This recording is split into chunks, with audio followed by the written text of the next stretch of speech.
Magandang araw mga ka-clover. Kapag namulaklak ang iyong snake plant or sansevieria, itinuturing itong isang sinyalis ng swerte at kasaganaan sa maraming kultura. Narito ang ilang paniniwala na nauugnay dito.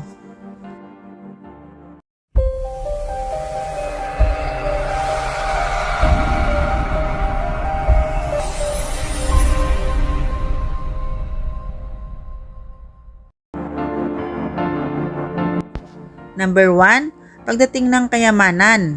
Sinasabing ang pamumulaklak ng snake plant ay maaaring magdala ng swerte sa pera o biglaang biyaya sa iyong buhay. Number 2, proteksyon sa negatibong enerhiya. Itinuturing ang snake plant bilang isang feng shui plant na sumisipsip ng negatibong enerhiya at nagbibigay ng proteksyon sa tahanan. Number 3, magandang balita o bagong simula. Ang biglaang pamumulaklak ng halaman ay maaaring simbolo ng isang bagong yugto sa buhay mo, tulad ng bagong oportunidad o tagumpay. Number 4, malusog na kapaligiran. Dahil bihira itong mamulaklak, maaaring indikasyon ito na nasa tamang kondisyon ang iyong bahay o opisina na may magandang daloy ng enerhiya. Bagaman bihira mangyari ito, kung namumulaklak ang iyong snake plant, maaari mo itong ituring na positibong sinyalis. Upang mas lalo pang swertehin kapag namulaklak ang iyong snake plant, dapat mo itong ipwesto sa tamang lugar ayon sa feng shui at iba pang paniniwala. Number 1, sa silangan o timog silangang bahagi ng bahay. Ang direksyong silangan ay sumisimbolo sa kalusugan at pamilya. Kaya mainam ilagay dito para sa positibong enerhiya sa tahanan. Ang timog silangan naman ay konektado sa kayamanan at kasaganaan. Kaya ito ay isang magandang lugar kung nais mong dumaloy ang swerte sa pera. Number 2, ilagay ito malapit sa pasukan ng bahay o pinto. Ito ay upang salain ang negatibong enerhiya bago pa ito makapasok sa loob ng bahay. Ang snake plant ay kilala bilang proteksyon laban sa malas at maaaring makatulong sa pagtaboy ng negatibong vibes. Number 3, sa opisina o negosyo. Kung gusto mong magkaroon ng mas maraming oportunidad sa trabaho o negosyo, ilagay ito sa iyong work desk o malapit sa entrance ng opisina. Maaari rin itong ilagay sa cash register o accounting area para humatak ng kasaganaan. Kapag namumulaklak ang snake plant, ano ang ritual na dapat nating gawin para tayo ay swertihin? Isang bihirang pangyayari ang pamumulaklak ng iyong snake plant. Maraming naniniwala na ito ay isang malakas na sinyalis ng swerte upang palakasin ang positibong enerhiya at swerte. Narito ang ilang simpleng ritual na maaari mong gawin. Magpasalamat at magdasal. Kapag napansin mong namumulaklak ang iyong snake plant, magpasalamat sa universe, sa Diyos o sa mga espiritong tagapagbantay na nagdadala ng biyaya. Pwede kang magsindi ng kandila, puti o berde para sa kasaganaan at magdasal ng pasasalamat. Huwag putulin ang bulaklak. Hayaan lamang itong natural na matuyo at malagas sapagkat ito ay isang simbolo ng biyaya. Ang pagputol nito ay maaaring simbolikong pagpigil sa swerte. Maglagay ng barya sa pulang sobre sa palayok. Ang barya, lalo na ang may butas sa gitna o pulang sobre na may laman na pera, ay isang feng shui technique upang palakasin ang daloy ng kasaganaan. Ito po ang maswerteng barya, yung may butas sa gitna, yung atin pong Chinese coins. Ito po. Sa mga hindi pa po nakakaalam kung saan nabibili ang ating Chinese coins, ang dami po niyan sa online, sa Lazada o sa Shopee. Para hindi po kayo mahirapan maghanap, ilagay mo ang iyong barya dito sa paso ng snake plant, malapit dito upang ma-attract ang swerte sa pera. Bisikan ng kaunting tubig ang halaman. Bagamat bawal po nating basain ang snake plant kasi hindi nila gusto na lagi natin silang dinidiligan. lalo na sa dahon. Dahil po sa ating ritual, wisikan po ng kaunti ng tubig ang bulaklak ng ating snake plant. At maaari mong gamitin ito upang diligan ang iyong snake plant habang iniisip ang iyong mga nais na biyaya. Mag-meditate o gumamit ng affirmations.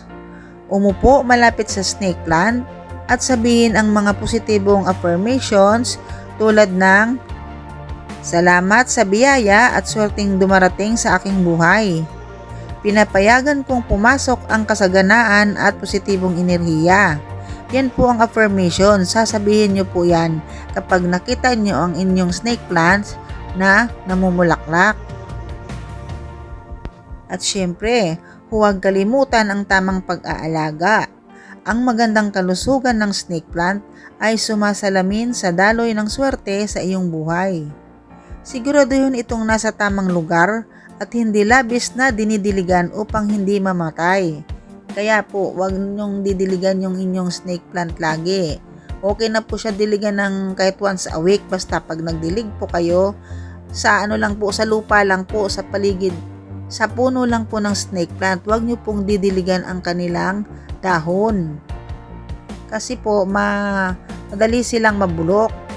Tsaka tips ko po sa inyo, mas maganda pong yung inyong snake plant ay nalalamigan, yung hindi direktang araw. Okay lang din naman na direkta siya sa araw, pero mas gustong-gusto nila yung yung medyo malamig sa ilalim ng mga puno. Yun, mabilis po silang dumami. Kapag namulaklak ang iyong snake plant, samahan mo ng pananampalataya at positibong pananaw. Mas magiging epektibo ang ritual at mas dadaloy ang swerte sa iyong buhay. Kailangan po maging positibo tayo. Anumang variety ng inyong snake plant, kapag namulaklak ito ay napakaswerte po. Na yun ang sinasabing once in a blue moon lang po namumulaklak ang snake plant. Kapag namulaklak ang snake plant, isa itong pambihirang sinyales ng swerte at kasaganaan. Kung nais mong ulanin ng swerte, narito ang ilang pampaswerteng paraan o bagay na maaari mong gawin upang palakasin ang positibong enerhiya. Anumang bagay na magpapahiwatig sa atin ng swerte, kailangan po tayong may gagawing ritual para umepekto po ang simbolo at kahulugan nito. Maganda ng pampayamang alay malapit sa snake plant. Maglagay ng isang pulang sobre na may laman na barya o perang papel sa tabi ng paso. Katulad po ng binanggit ko kanina. Inulit ko lang po. Maaari ring maglagay ng bigas at asukal sa isang maliit na mangkok. Sumisimbolo ito ng kasaganaan at walang hanggang daloy ng biyaya. Maglagay rin ng isang bilog na prutas tulad ng orange o mansanas na sumasagisag sa swerte sa feng shui. Gamitin ang hulog ng langit ritual. Sa umaga, humarap sa isang snake plant. Hawakan ng paso at sabihin ng may pananalig. Ito ang sasabihin nyo mga kaklover ha. Hinihila ko ang kasaganaan at swerte sa aking buhay. Naway dumaloy ang walang hanggang biyaya tulad ng ulan. Yun po. Then, magwisik ng konting kaning tubig din na yung hugas bigas sa lupa ng snake plant para simbolo ng patuloy na daloy ng yaman. Habang ginagawa ito, isipin mo ang iyong mga pangarap at tagumpay na gusto mong makamit. Maaari ring maglagay ng pampaswerteng kristal malapit sa halaman.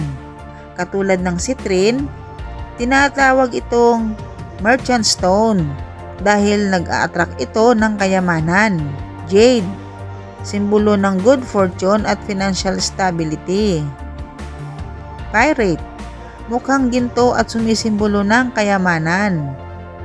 Pwede mong ilagay ang isa sa mga kristal na ito sa lupa ng snake plant o sa tabi nito.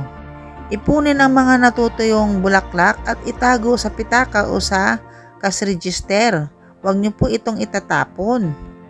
Kung matuyo ng mga bulaklak ng snake plant, ilagay ito sa isang pulang tela at ilagay sa iyong pitaka o kahera ng negosyo bilang lucky charm. Magsaboy ng perang barya sa paligid ng snake plant. Isa itong old school na pampaswerte. Sabihin habang ginagawa ito tulad ng binhing tumutubo. Dumami nawa ang aking kayamanan at swerte. Pagkatapos, kolektahin ang mga baryang ito at gamitin sa unang kita sa negosyo o ilagay sa alkansya upang lumago ang pera. Maglinis ng bahay at magbukas ng bintana.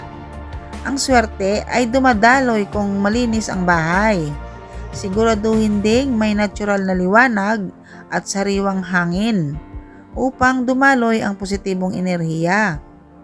Ayon sa Feng Shui, ang magbukas ng bintana habang umuulan ay simbolo ng pagpasok ng biyaya. Kaya kung umuulan at namumulaklak ang iyong snake plant, buksan ang bintana saglit para pumasok ang swerte.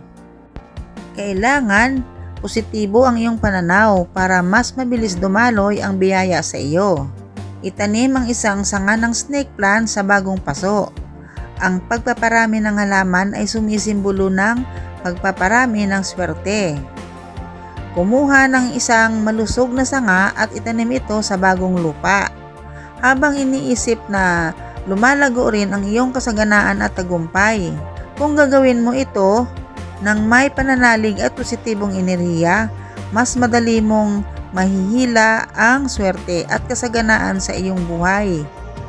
Mga ka-Clover, kung mamulaklak ang inyong snake plant at wala naman kayong gagawin, kundi magsasabi lang kayo na, wow, namulaklak ang aking snake plant, suswertihin na ako nito. Hindi po ganon. Kailangan po nating gumawa ng ritual. Mahalaga ang ritual sa mga bagay na iyong makamit dahil ito ay tumutulong sa iyo na magkaroon ng focus, disiplina at tamang mindset upang maabot ang iyong mga layunin. Ang ritual ay isang paraan upang ipaalala sa sarili kung bakit mo ginagawa ang isang bagay.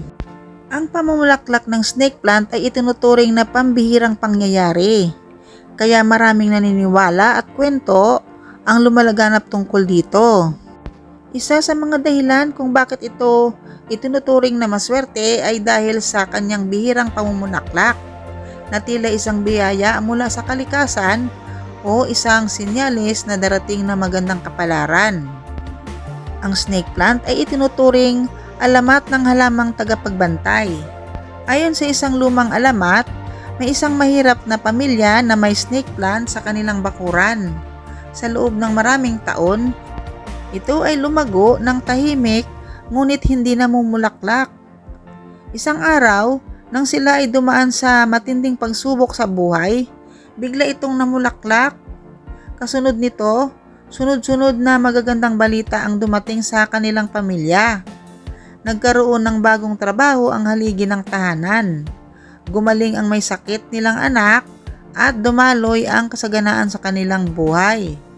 Dahil dito, naniwala ang mga tao na ang pamumulaklak ng snake plant ay isang sinyalis ng pagbabago at paparating na swerte. Ang Feng Shui interpretasyon.